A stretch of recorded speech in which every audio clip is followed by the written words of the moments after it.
Adajan Ugat canal road સ્થિત the radiant international school Gujarati માધ્યમમાં વિદ્યાર્થી પ્રતિનિધિ પરિષદ 2025નું ઇલેક્શન દ્વારા નિમણૂક અને વિદ્યાર્થી ગણમાં દેશની સમગ્ર ચૂંટણી વ્યવસ્થાનું લાક્ષણિક વાસ્તવિક માર્ગદર્શન આપવામાં આવ્યું હતું.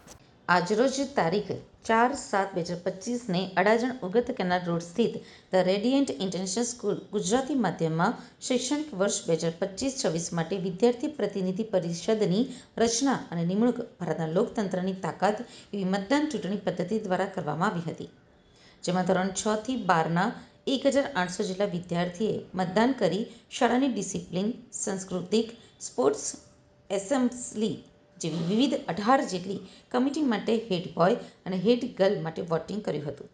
આ કમિટીમાં ઉમેદવારી નોંધાવવા વિદ્યાર્થીએ ફોર્મ ભરી જરૂરી દસ્તાવેજો અને ટેકેદારોના નામ નોંધાવી રજીસ્ટ્રેશન કરાવવાનું હોય છે.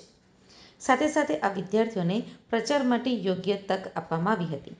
આ મતદાન પદ્ધતિમાં વિદ્યાર્થી માટે ઈવીએમ મશીનની સાથે સાથે મતદાનમાં વાપરવામાં આવતી ફોસ્ફોરિક શાહીનો પણ ઉપયોગ કરવામાં આવ્યો હતો.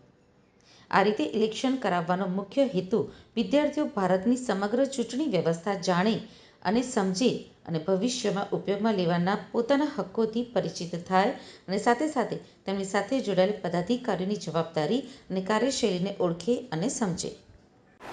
નમસ્કાર, હું doctor Viral M Nanavati the radiant international સ્કૂલમાં આચાર્ય તરીકે કાર્યરત છું.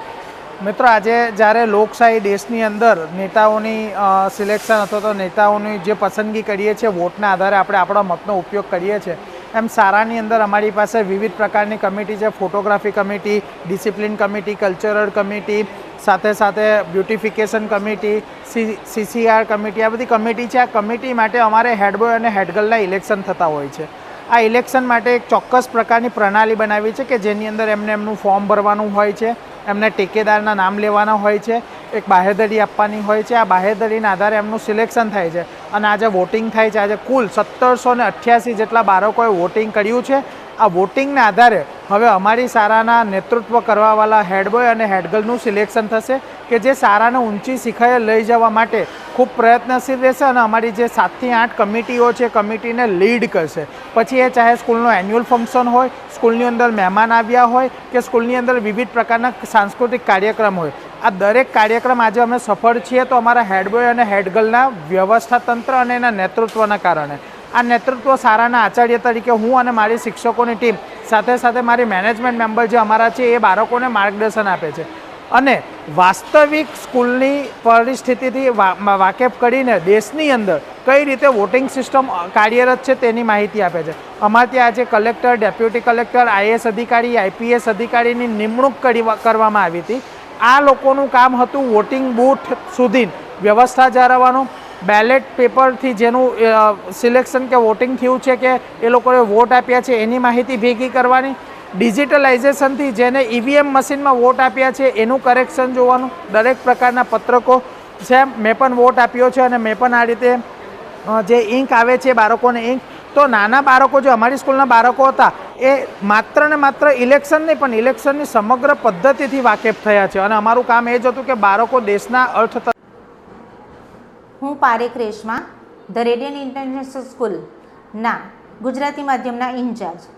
આજે અમારી સ્કૂલમાં ધોરણ 8 થી 12 હેડ બોય હેડ ગર્લ વિદ્યાર્થી પરિષદ ઇલેક્શન હતું, જેમાં વિદ્યાર્થીઓ દ્વારા જ હેડ બોય હેડ ગર્લની ઇલેક્શન એ લોકોનું 8 થી 12ના વિદ્યાર્થીઓના વોટિંગ દ્વારા ઇલેક્શનની યોજવામાં આવ્યું હતું. સવારના મોર્નિંગમાં ધોરણ 8 થી 12ના જુદા જુદા ક્લાસના વિદ્યાર્થીઓએ 3 વિભાગના જે ઇલેક્શનમાં ઉભેલા બાળકો હતા તેનું વોટિંગ કર્યું અને હવે બપોર પછી 6 અને 7ના વિદ્યાર્થીઓ એમાં વોટિંગ કરવા જઈ રહ્યા છે. આ વોટિંગનો મુખ્ય ઉદ્દેશ એ હતો કે વિદ્યાર્થીઓ લોકશાહી તંત્ર કઈ રીતે છે એ સમજે અને વિદ્યાર્થીઓ 18 વર્ષ પછી કઈ રીતે વોટિંગ કરવાનું હોય છે એનો મુખ્ય ઉદ્દેશ સમજી શકે તે માટેનું હતું. વિદ્યાર્થીઓ એમાં કેવી રીતે પ્રચાર કરવાનો હતો, શાળાએ કેવી એ લોકોને કયા પ્રકારની છૂટ આપી હતી અથવા કયા પ્રકારનું માર્ગદર્શન આપ્યું હતું તે વિશે પણ કહો. વિદ્યાર્થીઓ છેલ્લા 2-3 દિવસથી દરેક 6 થી 12 ધોરણમાં દરેક ક્લાસે જઈને પોતાના જે નામ છે, ફોર એક્ઝામ્પલ યુનાઇટેડ ગ્રીન, એ આખી ટીમે પોતાનું કઈ રીતે એમાં કયો કેપ્ટન છે, એ શાળા પ્રત્યે શું કરશે, શાળાને શિસ્ત અને નિયમો જાળવવા માટે કઈ રીતે આગળ વધશે અને કઈ રીતે શાળાને આગળ વધારી શકે તે માટેનો પ્રચાર કર્યો હતો. દરેક બાળકોને આમાં મોટિવેશન મળી શકે અને એ માટે એ લોકો આગળથી જ પ્રચાર કરીને શાળાને કઈ રીતે આગળ લાવી શકાય અને પોતાને જીતાડવા માટે બનતે એટલે ખૂબ જ પ્રયત્નો કર્યા હતા. મેડમ, આની અંદર આ કરવા પાછળ છોકરાઓને શું ફાયદો થાય અને સ્કૂલને આ છોકરાઓ પાસેથી શું મળે? આ કરવા પાછળનો હેતુ દરેક વિદ્યાર્થીઓમાં લોકશાહી તંત્ર કેવી રીતે જાગૃત થાય, આપણે વોટિંગ શા માટે આપવું જોઈએ, કોને વોટ આપવો જોઈએ, કઈ રીતે આપવો જોઈએ અને એ વોટ આપવાથી શું થાય, સરકાર કેવી રીતે બને એ માટેની માહિતી પૂરી પડે છે. અને આવું કરવાથી દરેક બાળકોમાં 18 વર્ષ પછી વોટિંગ આપવાનું જ્યારે થાય ત્યારે એ લોકોને એવી જાગૃતતા આવે કે મારે આને વોટ આપવો જોઈએ, આનાથી આપણો દેશ આગળ વધે, એનો વિકાસ થાય, એ હતો. છોકરાઓને આપ શું મેસેજ આનાથી પાઠવવા માંગો છો? વિદ્યાર્થી અમારી ટીમનું નામ શાઇન વિથ રેડિયન્ટ છે. મારું નામ ડાભી શક્તિસિંહ છે. હેડગર્લનું નામ પટેલ ઋત્વી છે. અમે શાળાની પ્રગતિમાં ભાગ દેવા અને પોતાનો આત્મવિશ્વાસ વધારવા હેડબોયની ઉમેદવારીમાં નામ નોંધાવેલ છે. કયા ધોરણમાં અભ્યાસ કરો છો? 11 બીમાં અભ્યાસ કરું છું. 11મા ધોરણમાં અભ્યાસ કરો છો. આજે તમને જ્યારે સ્કૂલે આ કામગીરી સોંપી છે, તમે વિદ્યાર્થી પરિષદની ચૂંટણીમાં ઊભા છો, કયા પ્રકારનો પ્રચાર તમે સ્કૂલમાં કર્યો, ક્લાસોમાં કર્યો? પ્રથમ તો અમારું નામ ને તેવું જણાવ્યું, વિદ્યાર્થી મિત્રો માટે અમે શું કરી શકશું તે બધું અમે તેમને જણાવ્યું અને તે શાળાની પ્રગતિમાં ભાગ લઈ શકે, ફંક્શનમાં વગેરેમાં ભાગ લઈ શકે તેને અમે તેમને જણાવવાની મહેનત કરી. આ ઇલેક્શન કરવા પાછળ સ્કૂલનો જે આશય છે એ તમને યોગ્ય લાગ્યો? તમને મજા આવી આ આખી ચૂંટણી પ્રક્રિયામાં? હા, અનુભવ આગળ જતા કોલેજ લેવલ માટે અનુભવ સારો મળી રહે છે. મારું નામ વિરાણી જનીશ છે. અમે ધ ગ્રેટ યુનાઇટેડ ટીમના હેડબોય અને હેડગર્લ. દીકરા, તમે વિદ્યાર્થી પરિષદની ચૂંટણીમાં ઊભા છો. આ જે આખી પ્રોસિજર છે વિદ્યાર્થીઓએ મત આપવાનો, અને એ તમને કેવું લાગ્યું? અમે વિદ્યાર્થીના હિત માટે જ આ ઉમેદવારીમાં ઊભા રહ્યા છીએ. આપણે કેવી રીતે તમારો પ્રચાર કર્યો અને પ્રચારના મુખ્ય મુદ્દા શું હતા? અમે ખૂબ જ સારી રીતે પ્રચાર કર્યો અને અમારા પ્રચારના મુદ્દા એ હતા કે અમે બાળકોને લર્નિંગ વિથ એજ્યુકેશનનું કોન્સેપ્ટ લાવીએ તે રીતના અમારા પ્રયાસો હતા. સ્કૂલની જે આખી પ્રોસિજર છે, આજે હાઈટેક વોટિંગની એ લોકોએ જે પદ્ધતિ બનાવી છે, આપને કેવી લાગી?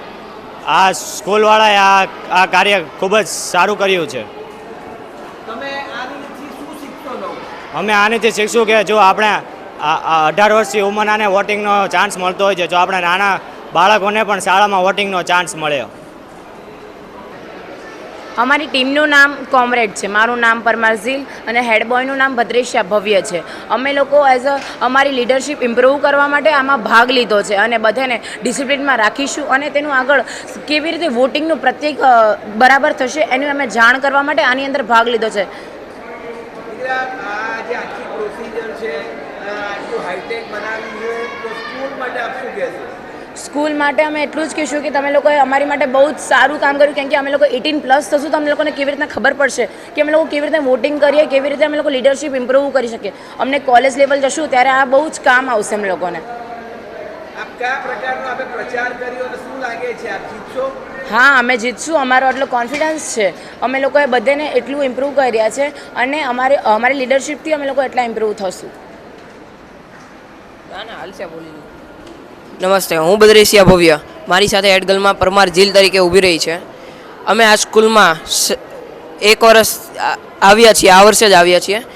આ જ વર્ષે આવીને અમને શીખવા મળ્યું કે આ સ્કૂલમાં ઘણી નવી પ્રવૃત્તિઓ થાય છે, જેમાં આ પ્રવૃત્તિ જે અત્યારે તો આ સ્કૂલ લેવલે છે પણ કોમર્સના વિદ્યાર્થીઓ માટે આ ખૂબ જ જરૂરી છે, લીડરશિપ જે આગળ જઈને તેમને વધારે કામમાં લાગે છે. આપણે કયા પ્રકારનો પ્રચાર કર્યો અને આપ જીત્યા પછી તમે સ્કૂલ માટે શું કરશો અથવા વિદ્યાર્થીઓ માટે શું કરશો? અમે અહીં વિદ્યાર્થીઓના હિત માટેનો પ્રચાર કર્યો છે. અમે અહીં જીતીને પછી સ્કૂલના હિત માટેના જ કાર્ય કરશું, વિદ્યાર્થીઓના પ્રોબ્લેમ દૂર કરશું.